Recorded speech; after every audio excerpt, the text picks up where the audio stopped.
Welcome to Smart Parks Forward on the Daily Parks and Rec Show, hosted by Dave Ramirez, live every second and fourth Monday of the month. Sponsored by Outdoor Link, where we explore the technology, ideas, and innovations helping parks become smarter, more connected, and more impactful. Let's dive into the future of parks and recreation. In this episode, Greg Brown shares how Hillsborough County uses smart technology, automation, and innovation to improve park operations, athletic facilities, and community services. Let's get started. All right. Good afternoon, everyone, and welcome to Smart Parks Forward, part of the DPRS network, powered by Outdoor Link. I'm Dave Ramirez, certified Parks and Rec professional and certified youth sports administrator, and the National Parks and Rec specialist for Outdoor Link. I'm excited to go ahead and bring you conversations with Parks and Rec leaders from around the country who are shaping the futures of our community. This show is about leadership, innovation, and impact. In every episode, we'll explore our guests' career journey, how they got started, the lessons they've learned along the way, and the challenges they've overcome.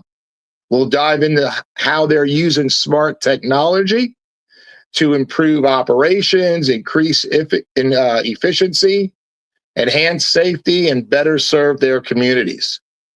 And of course, we'll wrap up each episode with a few stories from the field. Because if you work in Parks and Rec, you know there's always a story or two to share and tell. We're going to go ahead and in a moment, we're going to jump into a couple of promos. Today's guest is Greg Brown, Parks and Athletics Manager from Hillsborough County, Florida. So let's go ahead, Jovi, and get those videos shown, and we'll jump right into the interview. In today's parks and recreation industry, communication, safety, and efficiency go hand in hand. That's where Outdoor Link comes in, delivering smart technology that empowers city departments and community planners to do more, smarter. Outdoor Link's platform connects and automates everything that keeps your parks running smoothly, from lighting and locks to signage, water features, Wi-Fi, and digital advertising. Control and schedule park lights for safety and energy savings. Remotely manage facility access. Update digital displays in real time. Coordinate fountains and splash pads. Provide public connectivity. And even run community or sponsorship campaigns on digital screens. All from one simple, unified platform, giving you real-time control, data, and cost efficiency. For parks and recreation agencies, that means safer spaces, smarter resource use, faster responses, and stronger community engagement. And behind every great park story is great infrastructure. That's why Outdoor Link proudly supports DPRS Media Company, helping the Daily Parks and Rec Show amplify the voices of professionals shaping our communities every day. Outdoor Link, smart, connected solutions for parks, recreation, and beyond. Welcome to DPRS Media Network, the voice of parks and recreation professionals, where leadership grows, facilities thrive, and communities connect. Leadership Series, insights from the leaders shaping our industry. Facility maintenance, the backbone of safe and sustainable spaces. Young Professionals Network, empowering the next generation of parks and rec leaders. The Rec Room, real conversations, real stories, real impact. Youth Sports Mastery, elevating the game for athletes and communities. Smart Parks Forward, innovation driving the future of recreation. On the front line, honoring those who serve our communities every day. Athletes Commute, the journey behind the performance.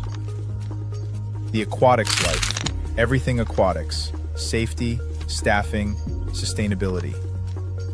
Safe Spaces and Green Spaces, a show exploring the connection between nature and mental well-being. And we don't just tell the stories, we show up where it happens. From local gatherings to national parks and recreation conferences, DPRS Media Network is on the ground, capturing conversations, highlighting innovation, and amplifying the voices shaping our industry's future. DPRS Media Network, connecting parks, empowering people, inspiring communities. All right, and we're back. Hope you guys enjoyed those promos. Our DPRS network is growing leaps and bounds, and we're just adding new creative content for all Parks and Rec professionals. Welcome, Greg Brown. I'm going to hand off to you a little bit. Please, share a little bit about yourself, what you do, where you've been, and what you're doing currently. Great to be with you this afternoon, Dave. I appreciate it. Thank you. Greg Brown, like you said, Parks and Athletics Manager for Hillsborough County Parks and Recreation.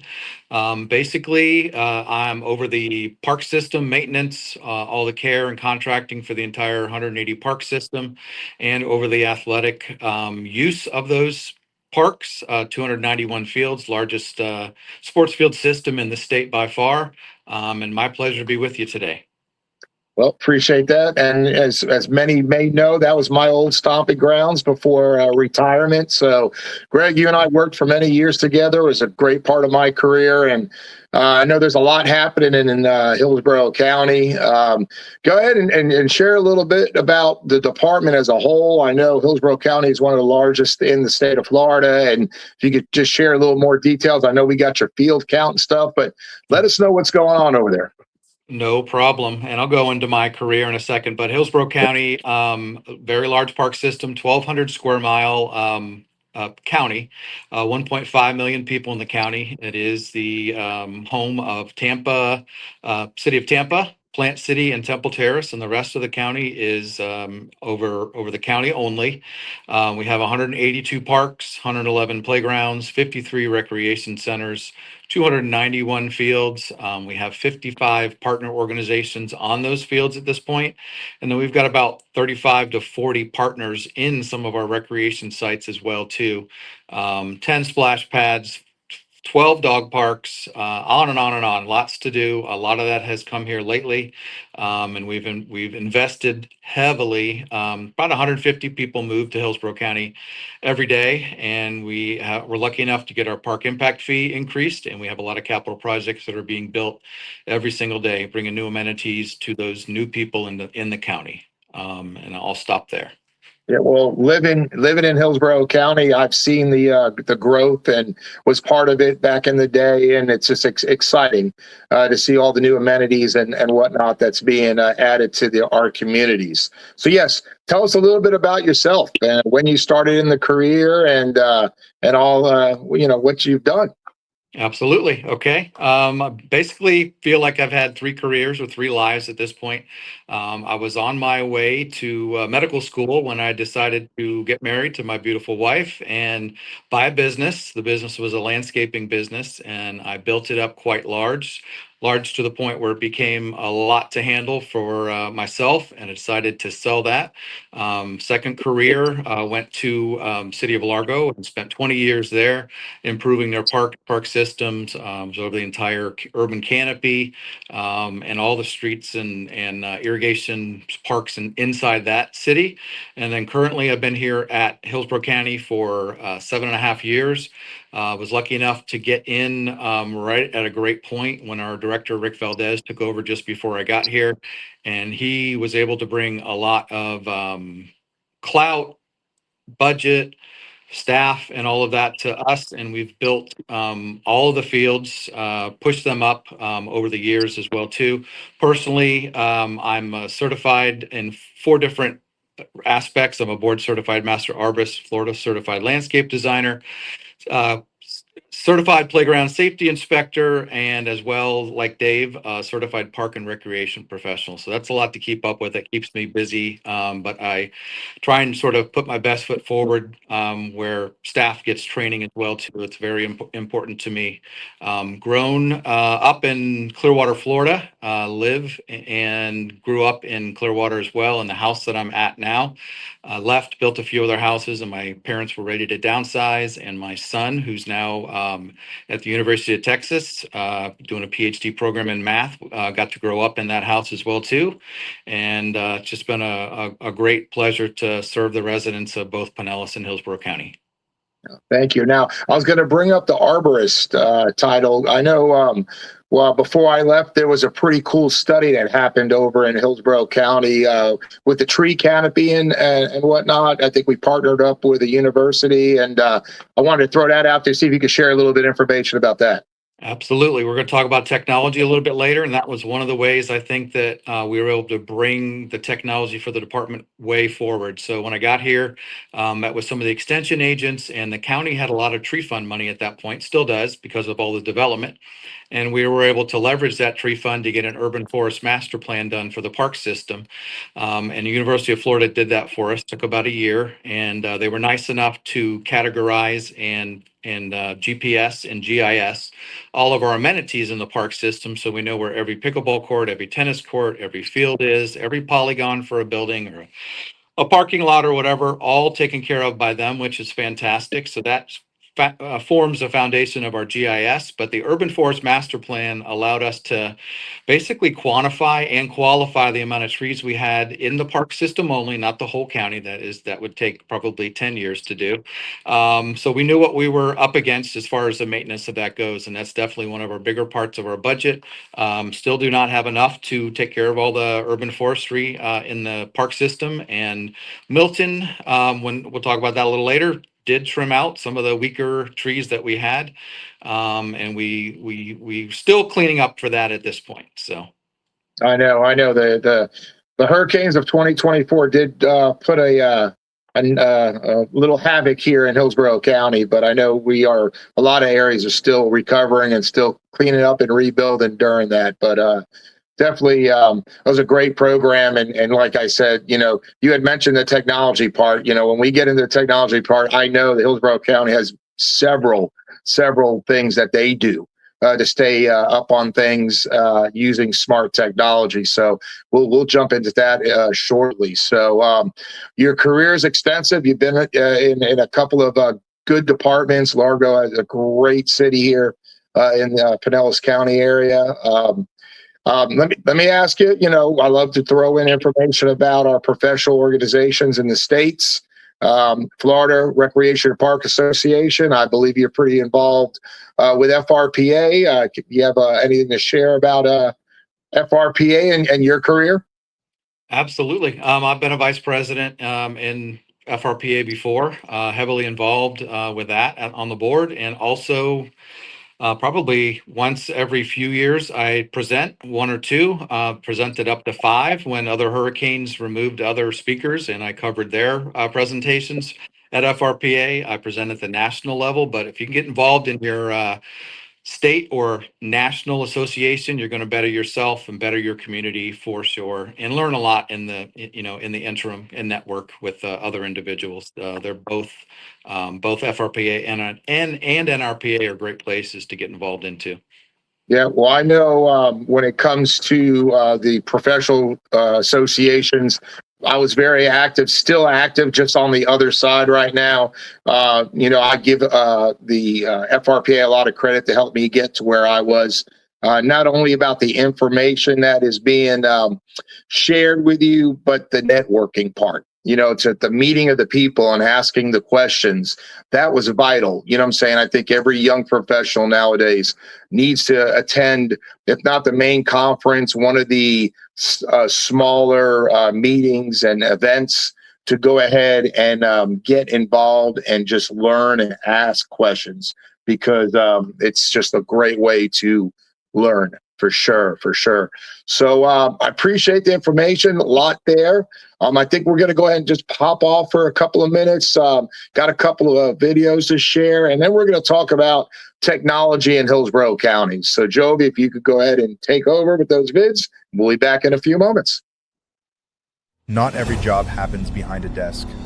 Some happen where decisions are made in seconds, where pressure is real, and where people show up no matter what. This is the front line. It's where service meets reality, where responsibility isn't optional, and where impact is measured in people, not headlines. We follow the men and women who stand first to respond, first to protect, first to act when it matters most. They don't do it for recognition. They do it because someone has to. On this show, we go where the work happens, beyond the uniforms, beyond the titles, beyond the noise. We hear the stories, the challenges, the moments that test them, and the purpose that keeps them going. Welcome to On the Front Line, the Military Rec Show. Real people, real pressure, real service. This is where it begins. Stories from the front. This year, we didn't just attend an event. We became part of something bigger. IPRA 2026 brought together leaders, innovators, and community builders, all united by one mission: to strengthen parks, recreation, and the people they serve. For DPRS Media Network, it was an honor to join IPRA 2026 and take part in meaningful, real-time conversations, capturing stories and amplifying voices that matter. To IPRA, thank you for creating a space where collaboration thrives and the future of parks and recreation is shaped together. We extend our deepest gratitude to Amelia and all our partners who made these live interviews possible. IPRA 2026 wasn't just an event, it was a reminder that when communities connect and stories are shared, impact follows. From all of us at DPRS Media Network, thank you, IPRA. Thank you, partners and sponsors. We're honored to stand with you and excited for what's next. All right. Thank you. Thank you. And we're back with Greg Brown from Hillsborough County, Florida Parks and Recreation. Traveling around the country, DPRS, Outdoor Link, we are making waves and just putting the word out about what we do. And we've come to the part of the show where we're going to talk smart technology. Greg, I know you guys have a lot going on in Hillsborough County to go ahead and help your team do a great job and basically help them do what's really important, where smart technology slides in and takes care of some of the minor stuff, basically. So I'm going to hand off to you. If you don't mind, share what you guys are doing out in the field over there in Tampa. Absolutely. As I said before, Hillsborough County is gigantic and there's a lot to take care of. And getting the ability to either monitor what's happening, find out quickly what's happening virtually, or be able to go back and find out what happened when you have an incident at a park, or have an issue, is very important to us. I've always been an early adopter of technology as it comes to park systems to do our jobs better, easier, more efficient, save money. You know, the more you save, the more you can spend on improving parks, which I think at the end of the day is why a lot of us are here, or at least me, myself. It just allows the dollar to go further. So I've been a heavy investor in technology at Hillsborough County in several different ways. Dave, you and I together, if you remember, I know it was painful, but we had the first on-base system that ever tracked. So again, back to the 55 leagues that we have in the county. Those athletic leagues have to turn in somewhere around 20 pieces or documentation that they're doing a good job when they're doing it, backgrounds, insurance, name it, you know, volunteers, rosters, etc. And we had to take all that in by emails and put it in file folders. And Dave and I were part of the first on-base digital system to collect all of that automatically, where the system reaches out to the leagues and say, hey, you still have 4 critical documents, and 8, required documents to go before we can let you have your spring season or fall season. So that was big for us. Instead of us having to, take on thousands of emails, the system does it. We're moving that onto the rental side here in the next probably 4 to 6 months. So all of our rentals will go through that system as well. Probably one of the next biggest things that we've done here as well too is our light controls in the county. Most of the light controls in the county were a key before, physical key.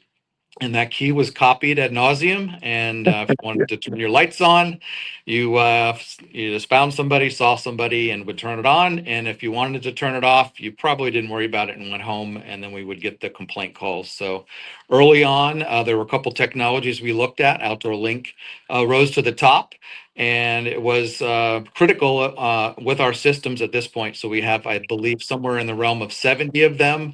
Looking forward to moving towards some of their camera-based systems here, so our inspectors can look at a site beforehand and say, well, that field should not be occupied, or there's way too many people on it, or there's nobody on it and my renter's not there. We'll be able to go back and verify that before they drive. It takes anywhere around in Tampa an hour to get anywhere and an hour to get back, even somewhere that's not too far, depending on the time of day. So I don't need to tell you that, Dave. So I live it. I know. those technologies are big. Probably some of the next things we've done, we've invested heavily. As I said before, we had the capital park impact fee levied and increased. In 2021, we did somewhere around 13 synthetic turf fields, converted those over. The pressure on this park system, even though we're the biggest, Miami has 5 million people in it, Miami-Dade. They have about 140 fields. There's obviously a lot of other smaller municipalities in there, but we have 291 fields. And at this point, every one of them is booked out in the critical times after work, on weekends and all that. So the more you can program these fields and not have them down to maintain them, and that's what synthetic turf does for you, we're able to leverage some of that, as well as the LED lights to get ourselves further into the hours per field that you can program them out. So all of those fields obviously have foundational irrigation systems on them. They will not recover or grow as well as they do if they don't have irrigation on them. We have 2 big dry periods. One of them is about to come up here soon in spring, and one in fall. Without those systems, the grass doesn't grow. We have fully computerized irrigation controls everywhere. And we are working our way to finishing having flow meters on each of those, which basically means when I tell zone 1 to run, we know zone 1's 100 gallons per minute, and we want to hear back that it ran at about 100 gallons a minute. If it was much over, then it's probably a head broken off, and it will send us an email on that, and we can dispatch somebody out to go fix it. And we're basically set up as a hybrid maintenance. So our chemical cultural practices and irrigation contracting, for the most part, is contracted out. And then our mowing and clay turns that we do throughout the county is internal with our staff. Yeah. Well, again, to go ahead and do the job that you guys are doing, you're buying and investing in good equipment and good technology. I know when it comes to mowing of those Bermuda fields, you guys got the right mowers to do that. You talked a little bit about the sensors for irrigation, the right tools to go ahead and make sure the clay is prepped up. The light controls, the Outdoor Link smart system. I know after year 1, it saved a tremendous amount of money that basically the units paid for itself. Just to go, and I know if you want to go into details on maybe some of the scenarios, I lived it, so I could share, but I'm not going to take that time from you. But from, basically calling after hours to get a light turned off. I know my world changed when Outdoor Link was full force because the CRMs from the commissioner's office and the complaints from the citizens went away because they would call when the lights were on all night or late night, and we have to send somebody. But can you go into a little bit of that? Absolutely. So, we just want to invest in technology. We had no idea how it would work. So we did a pilot program. We tested a couple technologies, honestly, in the field. The Outdoor Link and whoever the other one was gave us free systems. And the first place we tested it at, we saved $5,000 a month when they were in session. There's times when they're not in session, so obviously we wouldn't save as much then, but it paid for itself incredibly, tenfold, easy.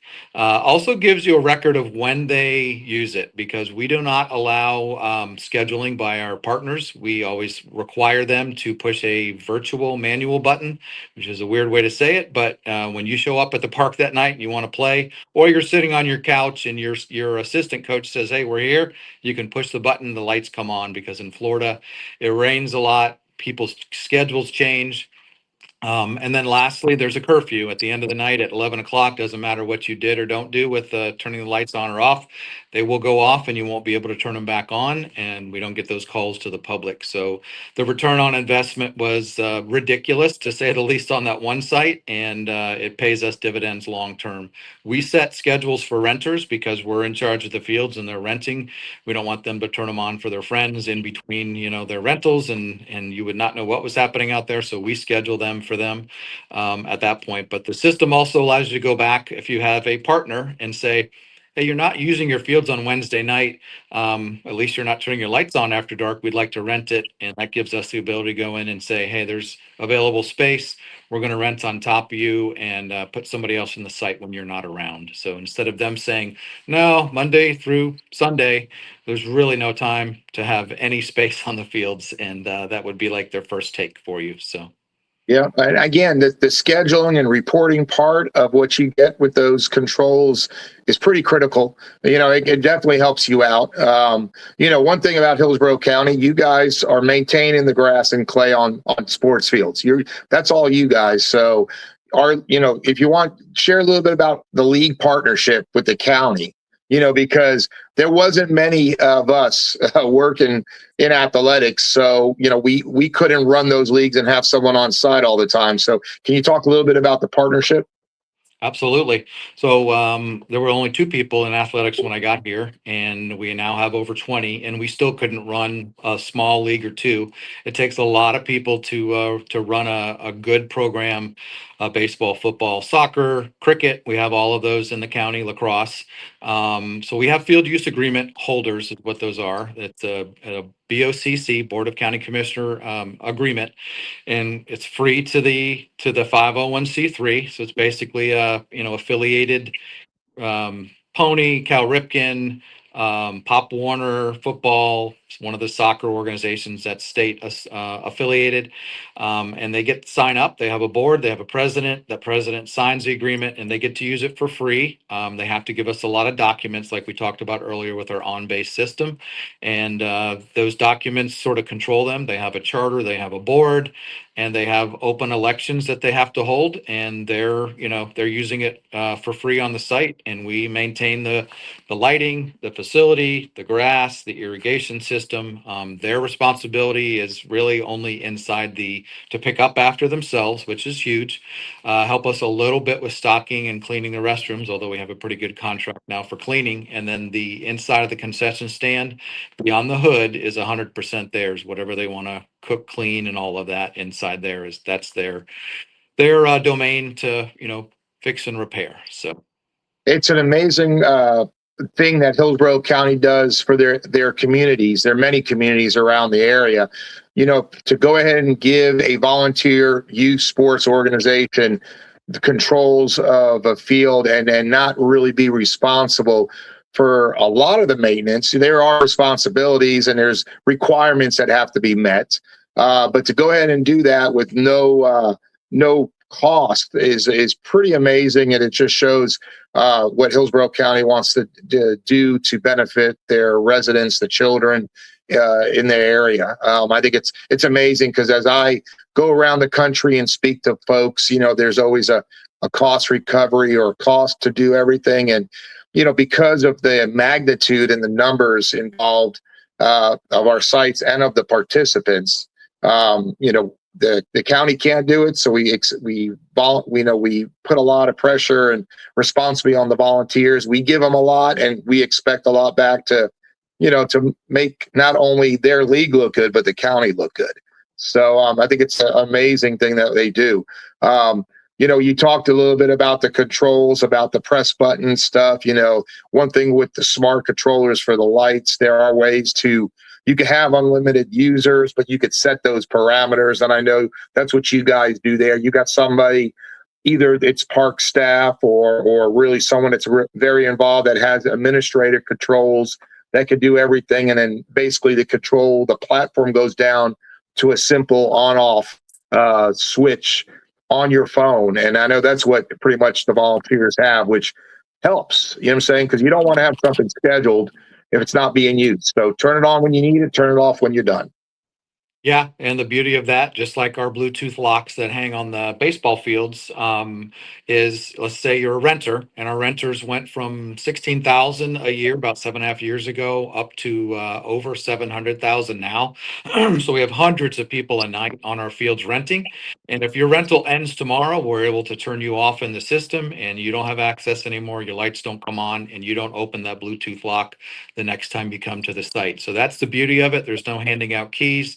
There's no copying keys at Home Depot and giving them out to everybody that might want to play at the site. So it's a nice level of control and monitoring for us to have for the public and our users. That way the sites don't get overused and you don't get conflicts. So. Yeah, and it's funny. My notes had me bringing up the Bluetooth lock, which you guys have brought on, and that was a game changer. Of course, learn because locks like to be lost, but you guys came up with a method to make sure the locks were fastened to gates, and everybody got those codes to go ahead and get in. But why don't you share a little bit about those digital locks? Absolutely. Okay, so regular master lock, let's just say they're somewhere between $10 and $20. But the Bluetooth vault system through master lock is about 140 each. But yeah, so it means you don't want to lose it. You hang it on a gate without a chain. And if I'm using it, I want to get in tomorrow and I'm not a legal user, it might go home with me. It might go in the garbage. It might go in a lake. You never know where it will go. But we've chained them to the post. And then there's a little rotator that one of our let's call them park geniuses came up with, that once you connect it to it and clamp it on, it will rotate, but it won't come off of that chain anymore, which is great. And you're able to loop it over the fence, lock it. We know that if Dave Ramirez opened it last night and we find it open in the morning, that you were the one that was supposed to close it. And, you might get an email saying, hey, if you want to stay in this program, you need to lock up after you're done. It's not just, unlock and walk away. So that technology and chaining it to the gate, very important for us. Some of our sites, honestly, the point where I'm at now, we need automatic closing gates with Bluetooth deadbolts instead, because people try and extend the chains, they cut the chains. So it's only as good as you manage it and keep it up, but it is a great system. It does help you out a lot for sure. Yeah, and the accountability part is huge too, with what you guys do over there, because you need to know, the ability to go ahead and pull a report from the technology that you're using to follow up on things. That helps you, if anything, grow. When it comes to technology. I know when the storms did come through Hillsborough County in 2024, there was a report in the outdoor link system where you were able to go in and see where the power was out.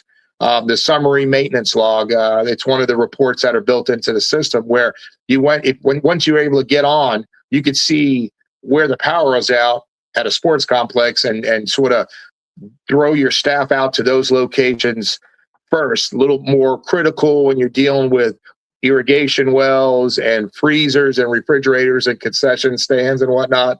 So the reporting that you get on a lot of smart technology is very helpful. Yeah, that's one of the first reports. So we're all hunkered down, like many cities, inside our bunkers, waiting for the storm to pass. And that's one of the first reports I pulled, just to see how bad it is, how many are up, how many are down, basically. And Outdoor Link shows it. The other system that we have does not show a power loss at this point. But it's critical. It helps us out. It's just to see how badly we're hit, and then, like you said, where to focus that somebody to go out and find out how bad, what happened, what else is down. So. Yeah. And just like days like today, I'm over here in Hillsborough, the wind is blowing. We got a front coming in. Sometimes the wires get a little bit, crazy and the power will go out. I know I remember getting those 2 o'clock in the afternoon power outages.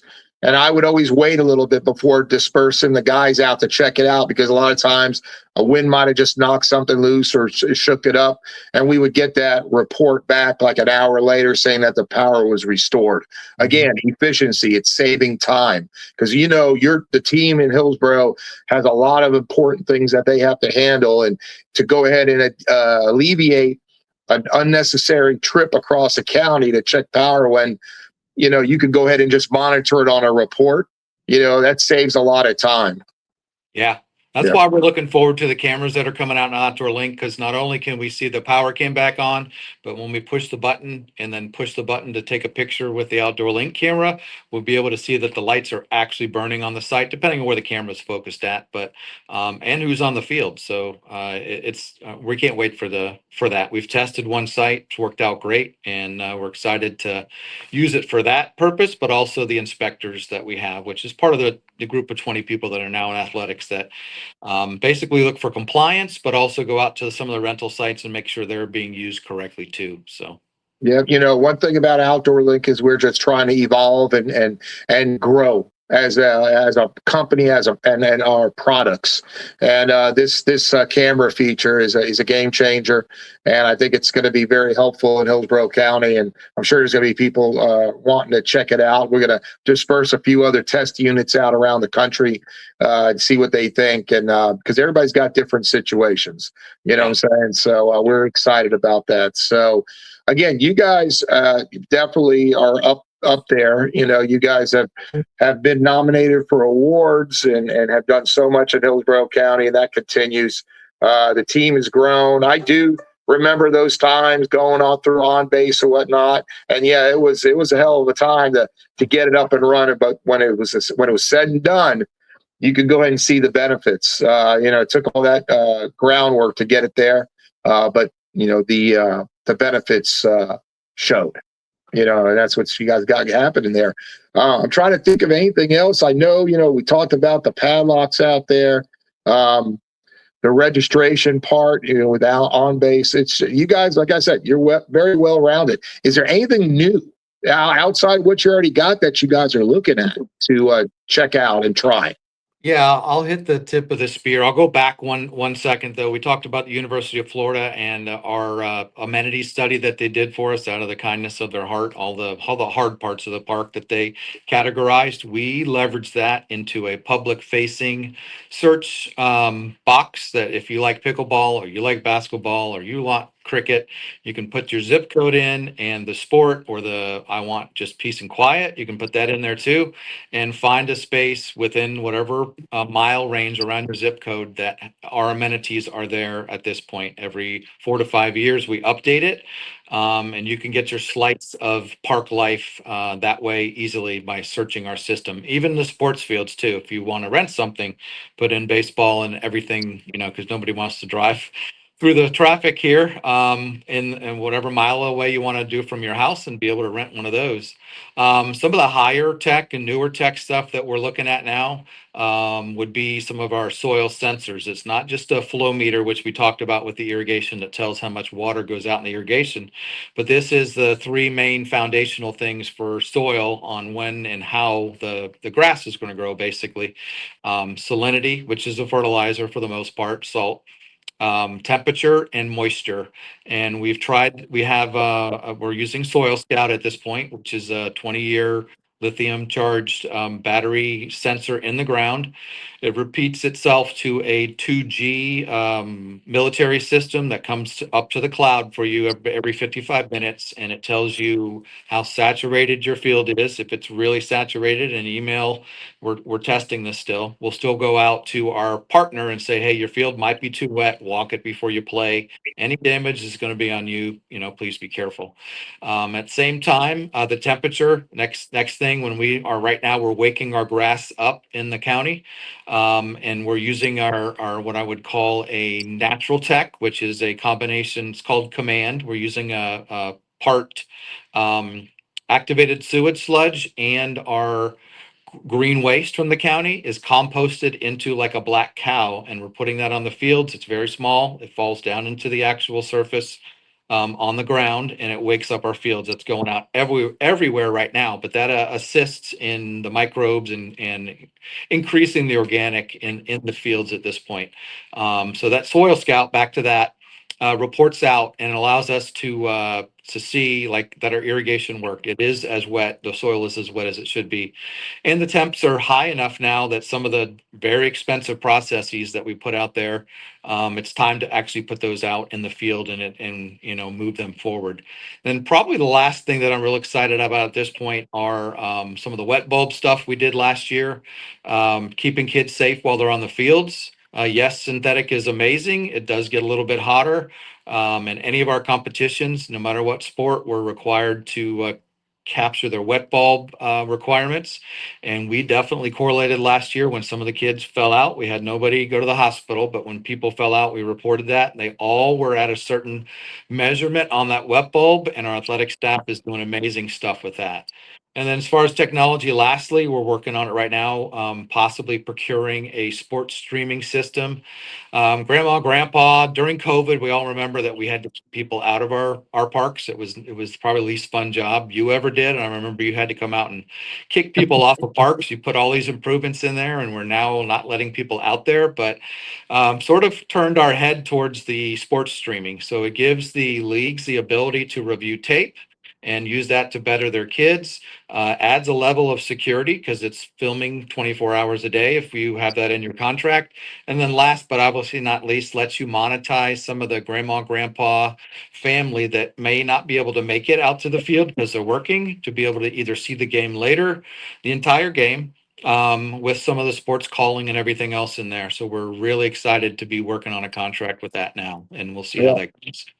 Yeah, I remember those COVID years. That was that was tough, to go ahead and tell people not to come on parks.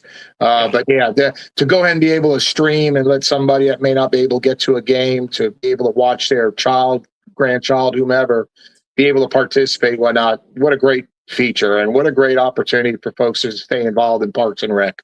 So no, it's great. I just thought about something again, looking at my notes, Greg. You guys using any type of robots for mowing or paint fields or whatnot? I thought about that. I think you guys are. We are. We do have a turf tank. We could use a few more, but at this point, the turf tank is able to spray our fields. It will do our pickleball courts when those need to be redone, and our parking lot. So that's an amazing improvement. Once the field's done once, as long as you put it in the same spot and hit go, it's like I know what I'm doing, and it'll go spray it. So that's amazing. And I think to date, we've done 5 different robotic mowing or autonomous mower tests. And I would say with anybody, if you want to learn more, we keep learning every time we do another test. What we want, what we don't want, what works best, what is going to be problematic, which brands we like. And we're doing a pilot program that starts on April 1st. It's not an April Fool's joke. We'll have 10 robots out at our big soccer complex down south, and they'll start mowing. And we're having a meeting this week or next to sort of begin to coach the league up. Don't touch them. There's just so much to learn on the mowing window, the watering window, and the use window out there, because these need to mow every single day. But right now, currently, just straight at without any issues, no touch. We don't have to touch the robots. We're saving 40% over contracted mowing at this site, and we expect, because of the mowing that is happening so often, it'll cut the seed heads off, push the grass sideways, and we'll get a better take on the entire thing. We're little razor blades that it cuts. They each come with low jack, so if they're stolen, again, no touch. It's on them. They just bring another one, and then we're going to coach the kids and them up. So we think our biggest hurdle for that is going to be getting the goals off of the fields and onto the common ground. So the common ground mowing, they're going to want to move it onto the field so they can mow underneath it. And then, if they don't move it off of the athletic field that's right, a foot away, the net may or may not get caught up in the mower. So we'll have a learning curve, and just, when in doubt, try it out is what I would say. So that's right. Well, good luck with that. That's over at, I know that facility you're talking about. There's a lot of fields there, and I'm sure that, again, ever evolving technology. It's just everything out there to go ahead and try to make our job a little bit easier and enhance what we do and help out the staff that's on there. So no, amazing things happen in Hillsborough County. Greg, thank you for sharing everything that you guys are doing there. We're going to switch it up a little bit now because it's sort of that point of the show where I like to go ahead and throw in if I ask if there's a story or two that you want to share from your career. And I'm actually going to start because when we first met, it was at a FRPA session, and you were talking about landscape. And we had the greatest conversation about perennial peanut, which is a ground cover, which most of my yard is perennial peanut right now. I've used that to go ahead and not have to mow all the time or whatnot. But yeah, and I could tell you how many years that ago. That was probably 20 plus years ago when we talked about that. And that was just a good connection there. I went home with peanut that day from you. You had samples, and you gave me the samples to take home, and I planted it. And then I found out I liked it, and it's actually just starting to bloom right now. It's that part of the year where this gets those nice little yellow flowers. But that's just a story for you and I. Greg, any story you want to share with folks listening in today? I tell anybody who watches Parks and Recreation that over 70% of that show is probably true. The crazy things happen when you're dealing with the public. There's no doubt. Probably the most life imitating, fiction, I would have to say, happened about a year ago. I'll leave all the names out of it, but we had some complaints at a park that a gentleman was locking the park and running people off like the library about, 20 to 30 to 40 minutes before dark. And the people in the park were getting really frustrated. I was told when I got here that somebody had a key and they were allowed to do it and please let them do it and all that. Well, this was 6, 7 years later and that this started to bubble up. And after we have our security basic section that goes out. He's a former HCSO. His name's Curtis. He didn't do anything wrong, so we can use his name. But he's the security manager. I'm the Parks and Athletics manager. Just want to set the stage here.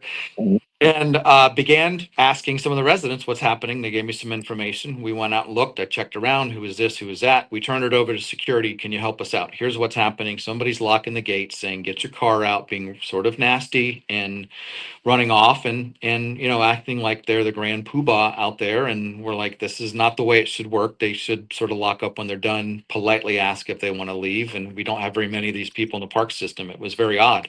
So he did a night once and found nothing. Nobody came out. Second night, he was in his personal truck, parked it there like he was going to stay late.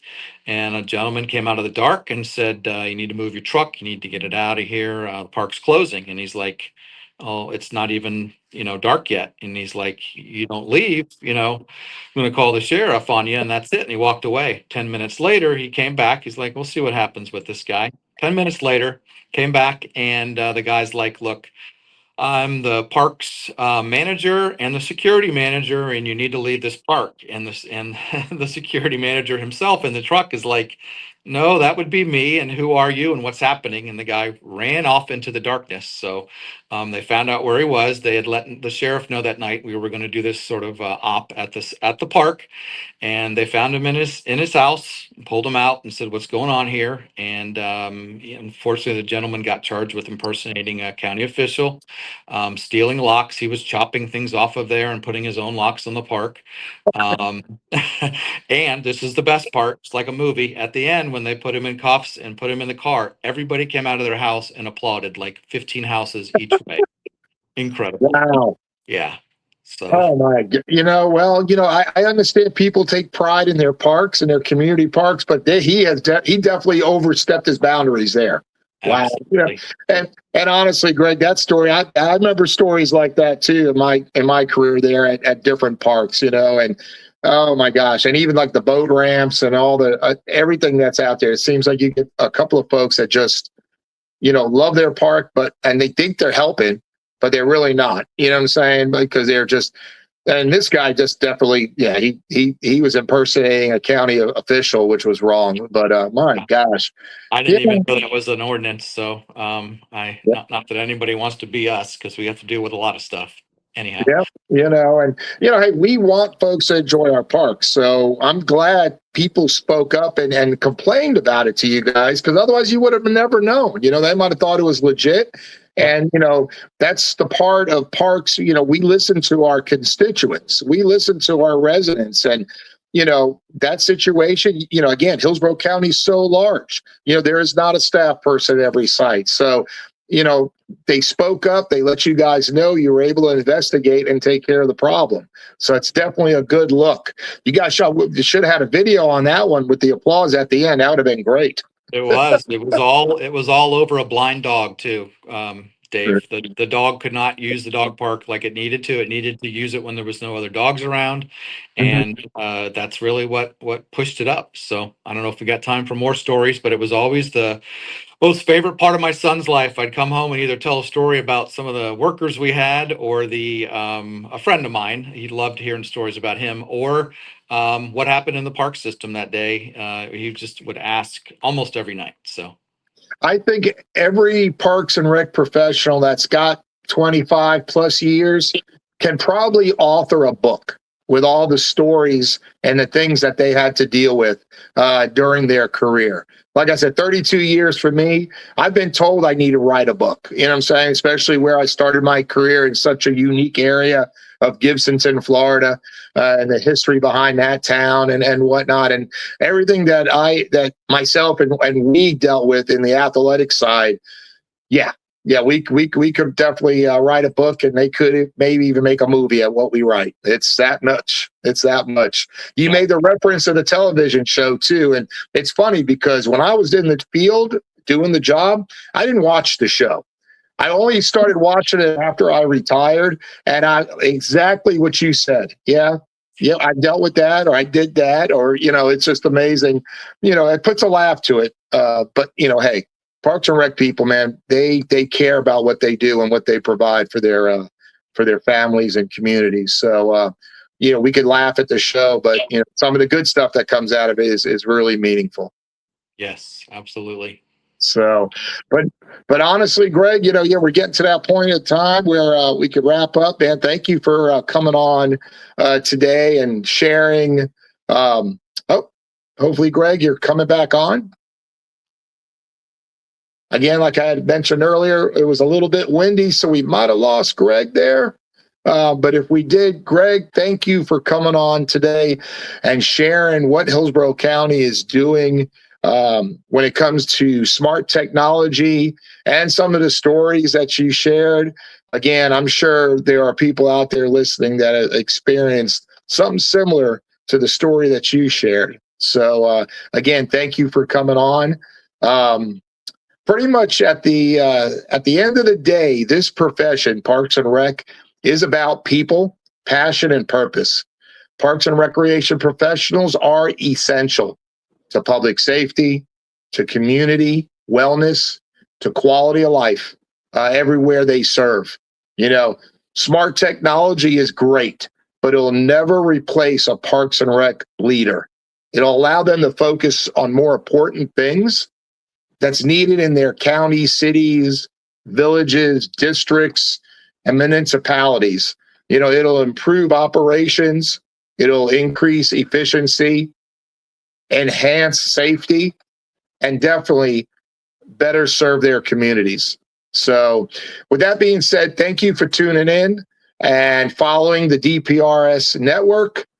Again, we have a great variety of shows focused on leadership, sports and athletics, after-school recreation, facility maintenance, military recreation, young professionals, aquatics, which is one of our new shows. It's amazing what you guys can pull from the platform. So check us out. There's even a weekly newsletter we produce. So definitely go to any of your social media platforms and Google or search the Daily Parks and Rec Show. And for me, our next episode is next week. Greg, we lost you there for a little bit, and I was already jumping into the closing. So thank you, Greg. I don't know if you heard me come in, and thank you for jumping on board with us and sharing all the great things happening in Hillsborough County. Anytime. Sorry about that. And it was my pleasure, Dave. And have a great day. You too. We'll be talking soon. Okay. All right. Thank you, Greg. So with that being said, the next episode of Smart Parks Forward is next week, March 23rd at 1:30. Jason McKenzie, park planner from Hillsborough County, will be our guest. So hopefully you guys can tune in and check it out. Thank you, Craig, Jovi, and the team from DPRS, and everybody at Outdoor Link for support. I'll see you soon. And remember, Parks and Rec is essential. That's a wrap. Thank you. It didn't start with a studio or a big budget or a perfect plan. It started with belief. Belief that stories matter. Belief that voices deserve to be heard. Belief that community is powerful. What began as a single conversation has grown into something far bigger than us. Today we pause, we reflect, and we say thank you. To our guests, thank you for showing up, for being honest, for trusting us with your stories and letting the world hear them. To our partners and sponsors, thank you for standing with us when the vision was still taking shape. Your belief gave this network its foundation. And to our audience, the ones who listened, who watched, who shared, who believed. You didn't just support DPRS Media Network, you built it. This past year changed everything. We grew our shows, we raised our standards, we reached new communities, and we told stories that needed to be told. From parks and recreation to sports, youth, technology, and culture. We learned something important. Growth isn't about numbers, it's about impact. As we grow, our mission becomes clear. Our mission is to create media that matters, media that educates, media that inspires, media that connects people through honest, human storytelling. To spotlight the people, the programs, and the ideas shaping parks, recreation, sports, and the future of our shared spaces. And our vision is bold. We envision a media network that doesn't just document the world, but helps shape it, where local voices spark global change, where communities see themselves reflected, and where media is a force for good. The future ahead is bigger than any single episode. More voices, more stories, more collaboration. Live events, original films, deeper conversations, and a growing community united by purpose. From episode 1 to episode 400, thank you for believing when it was hard. Thank you for staying when it was uncertain. And thank you for walking this journey with us. This is DPRS Media Network, built by community, driven by purpose, powered by stories. And we're just getting started. Are you a vendor, brand, or service provider ready to connect with the heartbeat of local communities? At DPRS Media Co., we tell the stories shaping parks and recreation across America. Through podcasts, live streams, videos, and newsletters, we reach frontline leaders, city directors, and decision makers every single week. From youth sports and facilities to programming and policy, our audience is your audience. Sponsoring or partnering with DPRS Media Co. puts your brand in front of the professionals who build, budget, and buy for their communities. Launching a new product, growing your presence in public spaces, targeting cities, counties, or departments, DPRS is your trusted media partner. Whether you're in software, turf, aquatics, robotics, smart cities, or special events, partnering with DPRS puts your brand in the story. With commercials, interviews, social campaigns, newsletters, and live shows, we're your media team. Partner with us and grow your impact in the $200 billion parks and rec industry. DPRS Media Co. Stories that move parks and rec forward. Your audience is here. Let's meet them.